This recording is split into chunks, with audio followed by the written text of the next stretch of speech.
Up first, we want to talk about the brand new budget. It's getting a little tighter. You know, the federal government is a part of that.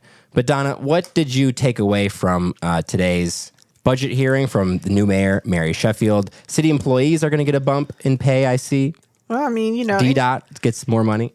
Anytime you have a cost of living increase, that's justice. And so for the mayor to say that every one of her staff members is going to be paid at a living wage, you know, you walk it like you talk it. And we try to do that here at ECN too. It's important to me from an ethical standpoint to try to keep people at a place where they can live. And it gets difficult because she's going to have to cut about $34 million from her budget. But a lot of that money was actually kind of inflated by ARPA, and we know it was. I'm really excited, too, by the increased spending on transportation. Public transit is important. And the kinds of things she's spending it on, first of all, increasing bus drivers' wages by $6 an hour, increasing routes and just responding to voters. This city council has been willing to challenge her. They've been willing to say, we're not going to rubber stamp you. But they seem to be pleased, at least at first blush, with the fact that she is responding to what voters say they want. And I believe Council President James Tate said that he thought it was historic, and it is, that the budget she proposed was kind of a reflection of her service on Detroit City Council. When you served in that role, you kind of understand how to prioritize. So there's more money, not as much as you may want to see in things like tree removal. There's more money in home repair and some other targeted, things. I haven't seen where the cuts are.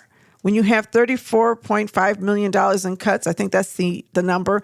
It's important to know, are these cuts going to be essential city services, or are these cuts going to be cuts to, again, ARPA-funded programs that we knew were going to have to happen anyway? The other thing that's kind of striking is that the housing dollars are being split between the new homeless and housing services or human services department. I don't have that name in front of me, and HRD. And it seems as though HRD will be responsible for housing production. And the new department is responsible for homeless services, but also helping people get housed. So one is centered on the human side, and the other is focused on the production side.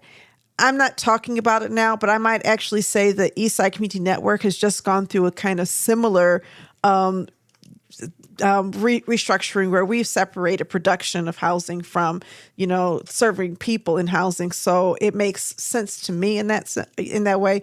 I want to look at the details. And then finally, I want to point out that I'm a big fan of participatory budgeting, but you can't start participatory budgeting in March. It really starts towards the end of this year, or, in September, October this year. You start a process by which you allow the community to participate in deciding how dollars are going to be spent. And that's going to be especially important next year, because 2027 will probably have even less money than we do in 2026. And Certainly. This year, there's a 2.2% reduction in revenue, projected revenue. Participatory budgeting is something that Denzel McCampbell has been championing since he was a candidate for city council. You can read more about what that means on MichiganChronicle.com.